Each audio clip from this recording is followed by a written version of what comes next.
Alright bitches, let's get into this. I have been holding this in all fucking day! In case you didn't know, I got 2 hours of sleep last night because I was up all night doing a fucking assignment! And then I had work at 4 in the fucking morning. Now you guys are probably like, Spencer, why didn't you just sleep when you got home? Great question!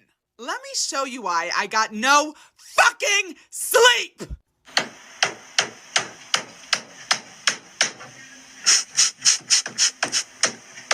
Now I know you all have the same question. Spencer, what the fuck is that huge banging sound in the background of the video? Oh, my house is getting renovated! So not only did I get to come home and lay in my bed, but I got to come home, lay in my bed, and listen to someone bang on my wall for 3 hours! No sleep, gang. Ah!